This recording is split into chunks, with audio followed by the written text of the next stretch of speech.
तो सबसे पहले अगर आप साइट पे जा रहे हो तो साइट पे आप लोग को गेट के एंट्री से लेकर साइट के अंदर एसएमपीएस तक सब कुछ आपको चेक करना है। आपका जनरेटर, जो कि जनरेटर मोस्टली रूरल साइट्स पे होता है जहाँ पे लाइट की दिक्कत होती है, तो जनरेटर बेसिकली उसमें डीजल पड़ा होता है और जो डीजल होता है वो टैंक में होना चाहिए। तो आपको ये चीज़ चेक करनी है अपनी साइट पे जाके कि आपके जनरेटर में जो डीजल है वो टैंक में रखा है या फिर टेक्नीशियन ने उसको कहीं अलग से किसी बकेट में या किसी जो बॉक्स होते हैं छोटे छोटे से उसमें कंटेनर में करके रखा हुआ है। तो इस चीज़ को भी आपको रिपोर्ट करना है और इस चीज़ को आपको नहीं होने देना है अपने सामने।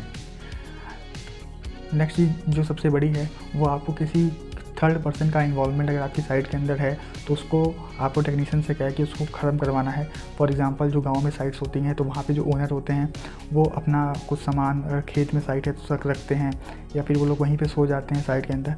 तो अगर ये चीज़ आपकी साइट में हो रही है तो इसको आपको जो है ओनर से बात करनी चाहिए और जो भी आपके ऊपर की टीम होती है, स्टेट टीम होती है, उससे कह के आप उसको रेक्टिफाई करवाने की कोशिश कर सकते हो ताकि ये बात आपके पास अगर आई है तो इसके बारे में ऊपर भी लोग को पता हो कि ऐसा इस साइट पे हो रहा है, जो कि नहीं होना चाहिए क्योंकि वो रिस्क वाली बात होती है। क्योंकि टावर पे काफ़ी सारे इक्विपमेंट होते हैं और कहीं ना कहीं कभी कुछ ऊँच नीच हो गई तो उससे अगर उस व्यक्ति को कोई भी डैमेज होता है तो आप रिस्पॉन्सिबल नहीं होगे क्योंकि आपने ऑलरेडी मना किया हुआ है। इन सब के बाद सबसे बड़ा एक इशू आता है बैटरी बैंक को लेके। तो बैटरी बैंक में आप लोग को देखना है कोई सेल जो है वो फुल तो नहीं रहा है, कोई सेल जो है नेगेटिव चार्जिंग में तो नहीं जा रहा है। ये सब आपको क्लैम मीटर से चेक करना होगा। आपको टेक्नीशियन से ही कहना है चेक करने को, आपको बस ऑब्जर्व करना है। तो ये सब चीज़ें आपको चेक करनी है। जो सेल लगे हुए हैं वो उसी कंपनी के लगे हैं या बाईपास करके किसी और कंपनी के किसी और साइट के सेल लगे हुए हैं, ये सब भी आपको देखना है। इन सब के अलावा जो मेजर चीज़ है वो होती है इक्विपमेंट का रिप्लेसमेंट, जो कि अगर आपकी कोई भी इक्विपमेंट रिप्लेस हो सकते हैं तो उनको आपको उसके लिए अपने जो आईएमई मैनेजर्स होते हैं उनको आपको बताना होता है कि ये जो एसएमपीएस है वो इसकी एजिंग काफ़ी हो चुकी है, इसका जो टाइमलाइन था इसका ऑपरेशन का वो ख़त्म हो चुका है, जिसकी वजह से इसमें मल्टीपल टाइम जो है फेलियर हो रहा है या फिर जो भी दिक्कतें हो रही हैं तो इसको आप रिप्लेस करके नया मटेरियल दीजिए। तो इसको लेके भी आपको पूरा जानकारी होनी चाहिए कि आपका जो भी इक्विपमेंट है वो सही है या नहीं है। अगर नहीं है तो आपका बैटरी बैंक ओवरेज है जिससे उसकी परफॉर्मेंस ड्रॉप हो रही है तो उसको भी आप रिप्लेस करवा सकते हो, या फिर आपका जो भी एसएमपीएस या एसपीएस है उसके लिए भी बात कर सकते हो। इन सब के अलावा अगर आप साइट पे हो और वेंडर के थ्रू जो भी हमारे कस्टमर हैं एयरटेल, वोडाफोन, जियो, उससे अगर कोई व्यक्ति आ रहा है तो उसके पास प्रॉपर जो है जो उनके रीगर होते हैं जो बेसिकली ऊपर चढ़ते हैं उनके पास प्रॉपर सेफ्टी है कि नहीं है, ये सब भी आप उस वक्त चेक कर सकते हो। इसके अलावा आप जब भी साइट पे रहोगे तो आपको खुद भी पूरी पीपीई किट पहन के रहना है। आपका टेक्नीशियन भी पीपीई किट में होना चाहिए, जो कि प्रोटेक्टिव इक्विपमेंट होते हैं, अगर नहीं पता है आपको तो वो पहने होने चाहिए पूरी साइट के अंदर।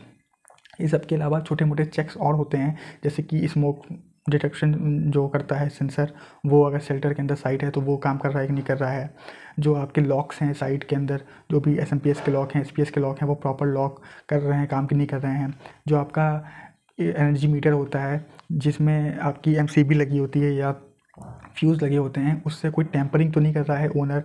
इन सब के बारे में आपको नॉलेज होनी चाहिए अपनी साइट में कि आपकी साइट में बेसिकली कहाँ पे क्या क्या इशू हो रहा है, ताकि कभी आपसे पूछा जाए तो आप उसके लिए अवेयर रहे हो और उसके लिए आपने कोई एक्शन ज़रूर लिया हो। इससे आपको जो है प्रॉपर आप इसमें सेफ़ रहते हो क्योंकि आपने ये चीज़ नॉलेज में डाली हुई है। क्योंकि हर चीज़ आप नहीं कर सकते हो, कुछ चीज़ में आपको सिक्योरिटी की भी ज़रूरत पड़ती है, सिक्योरिटी टीम अलाइन करनी पड़ती है ऊपर से लोगों को आपके कहने पे, तो वो सब चीज़ें भी आपके लिए मैटर करेंगी कि आपने ये बात आगे रखी हुई है। तो बेसिकली ये साइट के अंदर ऐसे करते करते काफ़ी काम होते हैं। कभी कभी ओनर आ जाते हैं तो ओनर से भी बात करनी होती है अगर कोई उसको दिक्कत होती है। कभी कभी ओनर एंट्री नहीं देता है तो उससे भी आपको कभी कभी बात करके रखना चाहिए कि भाई क्या दिक्कत है, कोई दिक्कत तो नहीं है साइट पे। तो ये सब बेसिकली टेक्नीशियंस ऑलरेडी अच्छे से हैंडल करते हैं, but as a FSC, as a field engineer, आपको उस साइट के एक कंपनी की तरफ से रिस्पॉन्सिबल पर्सन हो, फर्स्ट रिस्पॉन्सिबल पर्सन हो, तो आपको अपनी साइट के बारे में ए टू जेड चीज़ें जितना हो सके मालूम होनी चाहिए। और कोई भी गलत काम अगर आपकी साइट में हो रहा है तो उसको आपको हटवा के या उसके रिगार्डिंग आपको आगे बात करके उसको लोगों के सामने लाना चाहिए। तो ये बेसिक चीज़ें होती हैं एफएससी जॉब में। आप लोग को अपने टेलीकॉम साइट में क्या क्या करना होता है इसके अलावा भी बहुत सी चीज़ें हैं जो कि मैं कवर नहीं किया हूँ, जैसे कि आपको टीबीटी कॉल करनी होती है या फिर आपको मीटिंग्स अटेंड करनी होती हैं, तो ये सब चीज़ें भी हैं। बट मैं इस वीडियो में बेसिकली टेलीकॉम साइड के अंदर की जो भी चीज़ें होती हैं जो एफएससी को करनी चाहिए उसके बारे में बात किया हूँ। तो नेक्स्ट वीडियो में होपफुली मैं और भी चीज़ें के बारे में आपको अपडेट करूँगा कि क्या क्या चीज़ें आपको ध्यान रखना चाहिए अगर आप एफएससी बनने की सोच रहे हो या अभी नए आप एफएससी की जॉब रोल में ज्वाइन हुए हो। तो वीडियो अच्छी लगी हो तो लाइक करिएगा।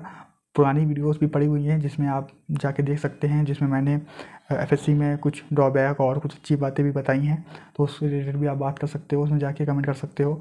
उस पर अच्छा रिस्पांस मिला है, इसी वजह से ये वीडियो भी आ रही है एंड होपफुली आगे भी और वीडियो आएंगी जिससे आपको मैं हेल्प कर सकूँ इस जॉब के बारे में।